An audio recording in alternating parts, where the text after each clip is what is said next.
আমাদের সেনা প্রধান ওয়াকারুজ্জামান তিনি কিন্তু ঘোষণা দিয়ে এসেছেন ভারতের সাথে যুদ্ধ করতে সর্বসময় প্রস্তুত আছেন। সামনে কঠিন সময় পার করে দেশ ও জাতিকে নিরাপদ জায়গায় নিয়ে যেতে হবে বলে জানিয়েছেন সেনাবাহিনীর প্রধান জেনারেল ওয়াকারুজ্জামান। ভারতের আগরতলায় বাংলাদেশ সহকারী হাইকমিশনে হামলা, ভাঙচুর ও জাতীয় পতাকা অবমাননার প্রতিবাদে উত্তাল সারা দেশ। চট্টগ্রাম, সিলেট, বরিশাল সহ দেশের বিভিন্ন জেলাতেও ছাত্র জনতা ক্ষুব্ধ প্রতিক্রিয়া ব্যক্ত করেছেন। তাহলে বাংলাদেশের মানুষ বাধ্য হবে সাম্রাজ্যবাদ বিরোধী লড়াইকে আন্তর্জাতিক রূপ দিতে। প্রিয় দর্শক, দীর্ঘদিন ধরে ভারত বাড়াবাড়ি করছে। এবার ভারতকে উচিত জবাব দিল সেনাপ্রধান ওয়াকারুজ্জামান। যুদ্ধের জন্য প্রস্তুত আছে বাংলাদেশ সেনাবাহিনী। ইতিমধ্যেই সেনাপ্রধানের বক্তব্য শুনে ভারতের কাঁপাকাঁপি শুরু হয়ে গেছে। এদিকে লুৎফুজ্জামান বাবরও মুক্তি পেয়েছেন কঠিন বিপদে নরেন্দ্র মোদী। এই ভিডিওতে আমি আপনাদের দেখাবো ভারত কিভাবে বিপদে পড়তে যাচ্ছে, বাংলাদেশ কিভাবে পাকিস্তানের সাথে সুসম্পর্ক করে ভারতকে মাইনাস করতে যাচ্ছেন। দর্শক, আজকের ভিডিওটি অনেক গুরুত্বপূর্ণ হতে চলেছে এবং আজকের ভিডিওতে অনেক চাঞ্চল্যকর সব গোপন তথ্য ফাঁস করা হবে, যা শুনলে আপনারা রীতিমতো অবাক হয়ে যাবেন। তাই না টেনে সম্পূর্ণ ভিডিওটি দেখতে থাকুন এবং এই চ্যানেলে আপনি নতুন হয়ে থাকলে চ্যানেলটি সাবস্ক্রাইব করে আমাদের সাথেই থাকুন। তো চলুন দর্শক, কথা না বাড়িয়ে আমরা মূল ভিডিওতে যাই। বক্তব্যের শুরুতেই আমি গভীর শ্রদ্ধা জানাই মহান মুক্তিযুদ্ধ, বাংলাদেশের সার্বভৌমত্ব রক্ষা এবং আন্তর্জাতিক অঙ্গনে শান্তি প্রতিষ্ঠায় শাহাদাত বরণকারী বীর সেনানীদের, যাদের সুমহান আত্মত্যাগ সবসময় আমাদের প্রেরণার উৎস হয়ে থাকবে। আমি তাদের রুহের মাগফিরাত কামনা করি। মাতৃভূমির স্বাধীনতা ও সার্বভৌমত্ব অক্ষুণ্ণ রাখার জন্য একটি দক্ষ, আধুনিক এবং দেশপ্রেমের চেতনায় উদ্বুদ্ধ সেনাবাহিনীর গুরুত্ব অপরিসীম। এই সেনাবাহিনীর নেতৃত্বের দায়িত্ব মূলত অফিসারগণের উপরেই বর্তায়। এই লক্ষ্যে 1974 সালে প্রতিষ্ঠিত হয় বাংলাদেশ মিলিটারি একাডেমি। কালক্রমে এই মিলিটারি একাডেমি সুনামের সাথে তার দায়িত্ব পালন করে এবং আজকে এটা একটা আন্তর্জাতিক খ্যাতিসম্পন্ন মিলিটারি একাডেমিতে পরিণত হয়েছে। এই একাডেমি হতে কমিশনপ্রাপ্ত অফিসারগণের নেতৃত্বে শৃঙ্খলা, আনুগত্য, ন্যায়পরায়ণতা ও কর্তব্য বোধে উজ্জীবিত হয়ে বাংলাদেশ সেনাবাহিনী আজ দেশের সীমানা পেরিয়ে বহির্বিশ্বেও উল্লেখযোগ্য অবদান রেখে চলেছে।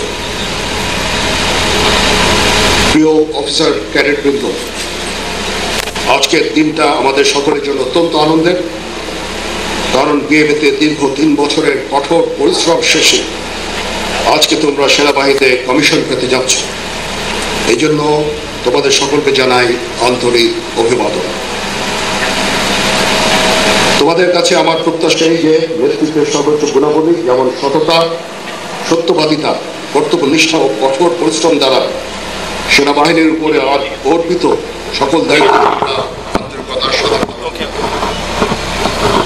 তোমাদেরকে যে কোনো ধরনের চ্যালেঞ্জের গ্রহণের জন্য সবসময় প্রস্তুত থাকতে হবে, সামরিক চেতনা মূল্যবোধকে সমুন্নত রাখতে এবং যে কোনো সিদ্ধান্ত গ্রহণের ক্ষেত্রে দেশপ্রেমকে সর্বোচ্চ গুরুত্ব দিতে হবে।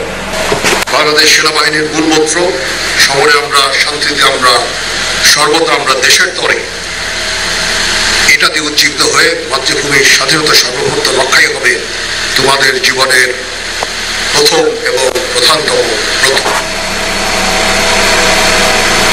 সেনাবাহিনী এমন একটা প্রতিষ্ঠান যেখানে শৃঙ্খলা প্রধান চালিকা শক্তি। এখানে সকল বিষয় নির্ধারিত নিয়ম, প্রথা ও অনুশাসন দ্বারা পরিচালিত হয়ে থাকে।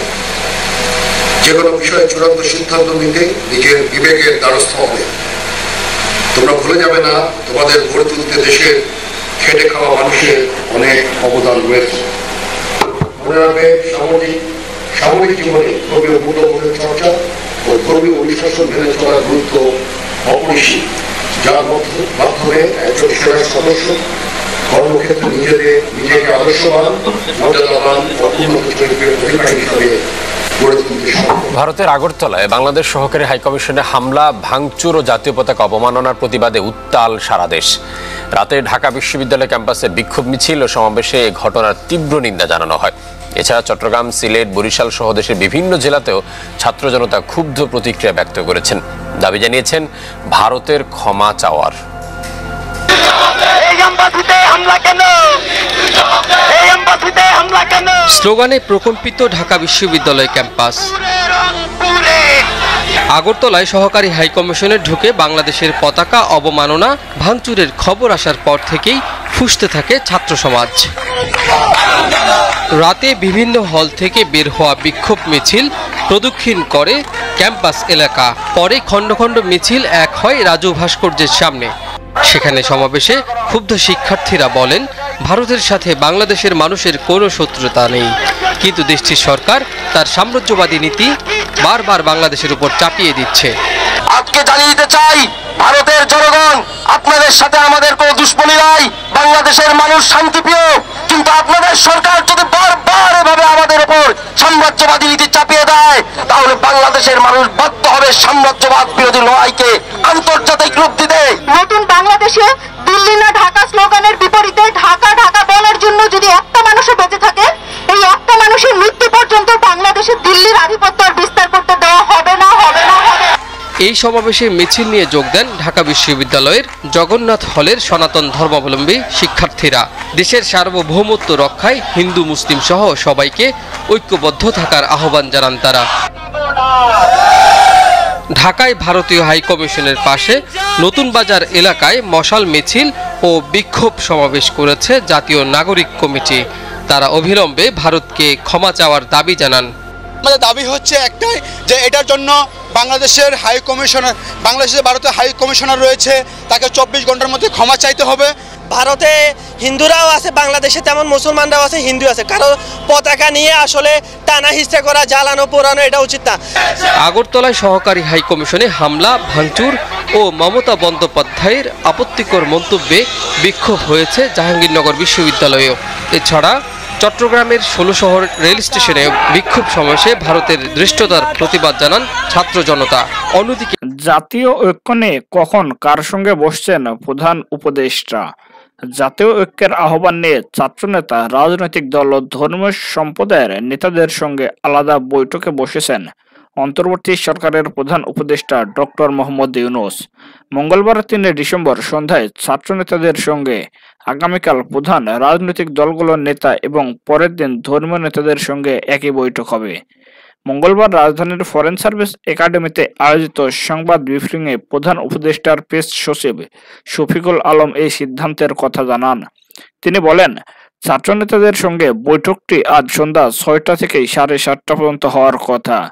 রাষ্ট্র অতিথি ভবন যমুনায় এই বৈঠক হবে। আর আগামীকাল বিকেল 4টায় ফরেন সার্ভিস একাডেমিতে রাজনৈতিক দলগুলোর সঙ্গে বৈঠকের সম্ভাবনা আছে। ধর্মীয় সম্প্রদায়ের নেতাদের সঙ্গে বৈঠকটি হবে বৃহস্পতিবার, তবে সময়টি এখনো ঠিক হয়নি। প্রেস সচিব শফিকুল আলম বলেন, এসব বৈঠকের উদ্দেশ্য হলো জাতীয় ঐক্য। তিনি সবাইকে জাতীয় ঐক্যের ডাক দেবেন। প্রেস সচিব আরো বলেন, ইদানিং কিছু ঘটনা নিয়ে অপতথ্য ছড়ানোর প্রয়াস আমরা দেখেছি।